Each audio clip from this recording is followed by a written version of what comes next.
सरकारला आता केवळ पाठीवर हात ठेवून लढ एवढंच म्हणता येणार नाही हे नक्कीच खरं। आणि त्यामुळेच आजच्या 0 आवरमध्ये चर्चेसाठी आपल्यासोबत महाराष्ट्राचे कृषी मंत्री दत्तात्रय भरणे आहेत। खास मीटिंगमधनं वेळ काढून ते आपल्यासोबत आज असणार आहेत आणि त्यांच्यासोबत शेती अभ्यासक अजित नवले आणि शेतकरी नेते रविकांत तुपकर हे सुद्धा आहेत।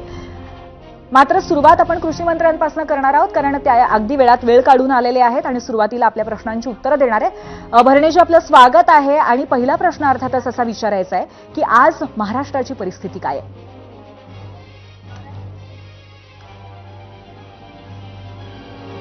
खरं आपल्या सर्वांना माहिती आहे की मे एंड, जून, जुलै, ऑगस्ट आणि आज सप्टेंबर महिन्याच्या आज निम्म्यापर्यंत या राज्यामध्ये शेतकऱ्यांचं अतिवृष्टीमुळे खूप मोठं नुकसान हे झालेलं आहे। आज आपल्या राज्याची जर एकूण आकडेवारी जर आजपर्यंत जर घ्यायचा विचार केला तर साधारणतः एकूण 30 तालुक्याला ह्याचा खूप मोठा, 30 जिल्ह्याला खूप मोठा ह्याचा फटका हा बसलेला आहे। एकूण सगळ्या शेतकऱ्याच्या पिकाचं एकरी क्षेत्र जर धरलं तर साधारणतः 65,09,402 एकरावरती पिकांचं खूप मोठ्या प्रमाणामध्ये नुकसान हे आपल्या संपूर्ण राज्यामध्ये झालेलं आहे।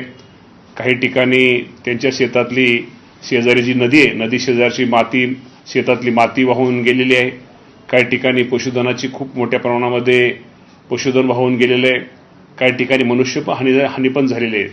त्यामुळे खूप मोठं संकट हे आपल्या माझ्या शेतकऱ्यावरती हे आलेलं आहे। खरं आहे भरणेजी, पण राज्यातला शेतकरी अशा वेळी आस लावून बसतो तो सरकारकडे आणि प्रामुख्याने कृषी मंत्र्यांकडे। तर अशा परिस्थितीमध्ये सरकारची काय तयारी आहे, काय पावलं सध्या उचलली जात आहेत?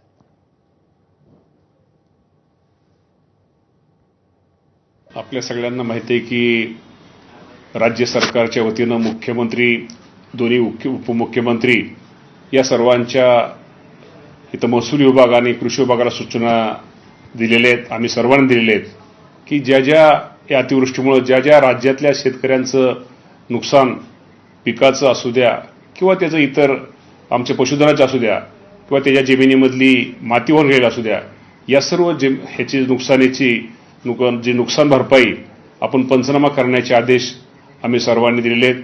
आणि काही ठिकाणचं पंचनाम्याचं काम जोरात चालू आहे, काही ठिकाणाचं पावसामुळे अजून काय अपूर्ण आहे। पण ज्या ठिकाणचं काम पूर्ण झालेत त्या ठिकाणी नुकसान भरपाई आम्ही शेतकऱ्यांना दिलेली आहे। आणि अजूनही पंचनाम्याचं खूप असं काम बाकी आहे। ज्या शेतकऱ्यांचं नुकसान या अतिवृष्टीमुळे झालेलं आहे त्या सर्वांना शासनाच्या वतीनं ही मदत केली जाईल। अशा वेळेला राज्य सरकार अनेक वेळा केंद्राच्या मदतीवरती अवलंबून असतात, तर सरकार केंद्राकडे जाण्याची वेळ आलेली आहे का आणि तशी काही तयारी सध्या सुरू आहे का? केंद्र आणि राज्य सरकार आपल्या सगळ्याला माहिती आहे की एनडीआरएफच्या आणि एसडीआरएफच्या मदतीनं आपण जिरायत क्षेत्र असू द्या, बागायत क्षेत्र असू द्या, बहुवार्षिक पिकं असू द्या, या सर्वांना एक शासनाचा दर ठरलेला आहे। आणि त्याप्रमाणे आपण सर्वांनी सर्व शेतकऱ्यांना ज्याप्रमाणे पंचनामे आमच्याकडे नुकसान भरपाईचे पिकाचे उपलब्ध होतील त्याप्रमाणे ताबडतोब किंवा साधारणतः ही जी नुकसान भरपाई शेतीच्या पिकाचं जे नुकसान झाले हे पिकाचं नुकसान दिवाळीच्या अगोदर देण्याच्या सूचना या राज्याचे मुख्यमंत्री आणि दोन्ही उपमुख्यमंत्र्यांनी दिलेल्या आहेत। आणि विरोधकांकडून सध्या ओला दुष्काळ जाहीर करावा अशी सातत्याने मागणी लावून धरली जाते। राज्यातली परिस्थिती बघता तुम्ही काय म्हणाल? परिस्थिती ओला दुष्काळाची झालेली आहे का? परिस्थिती तर खूप निश्चित प्रकारे शेतकऱ्यांची आज हलाखीची म्हणण्यापेक्षा खूप त्याला एक संकट आलेलं आहे। आणि या संकटाच्या काळामध्ये शेतकऱ्यांच्या पाठीमागे राहणं, शेतकऱ्यांना सहकार्य करणं ही आमची शासनाची भूमिका आहे आणि आम्ही ते निश्चित प्रकारे पाडू। आपण जे ओला दुष्काळाच्या बाबतीमध्ये आपण जे प्रश्न विचारलाय या बाबतीमध्ये उद्या कॅबिनेट बैठक आहे, मुख्यमंत्री असतील, दोन्ही उपमुख्यमंत्री असतील। शेवटी कुठल्याही गोष्टीमध्ये एखादी गोष्ट करायची शेवटी शासनाचा, केंद्र सरकारचा काही जे निकष आहेत ते निकष सगळे हे करून हा निर्णय घ्यावा लागतो। या बाबतीमध्ये निश्चित प्रकारे आम्ही या बाबतीमध्ये चर्चा करू। बरोबर, नक्कीच या निर्णयाची प्रतीक्षा असेल, पण शेतकऱ्यांना तातडीने आर्थिक मदत आणि पुढच्या हंगामासाठी पुन्हा उभं राहण्यासाठी सरकारकडून काही पावलं उचलली जात आहेत का? काय सांगाल?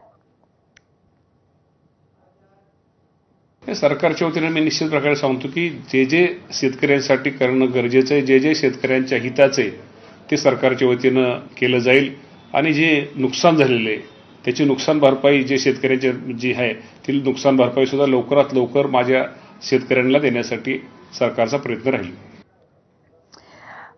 आणि सगळ्यात महत्त्वाचा आणि आज घडीला प्रत्येकाच्या मनातला प्रश्न आहे, कृषी मंत्री म्हणून तुम्ही एबीपी माझाच्या माध्यमातून आज आत्ता तमाम शेतकऱ्यांना काय आवाहन कराल?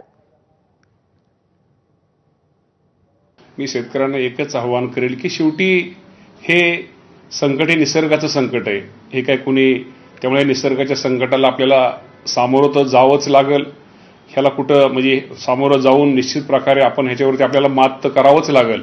शेवटी हे संकटाला आपण मात करण्यासाठी आम्ही एवढंच आपल्या सगळ्या शेतकरी बांधवांना सांगतो की जे आपलं नुकसान झालंय, शेवटी शेतकऱ्याचं नुकसान तुम्हाला माहिती की पाठीमागं दुष्काळामुळे कधी झालंय, कधी अतिवृष्टीमुळे झालंय, कधी गारपिटीमुळे झालंय.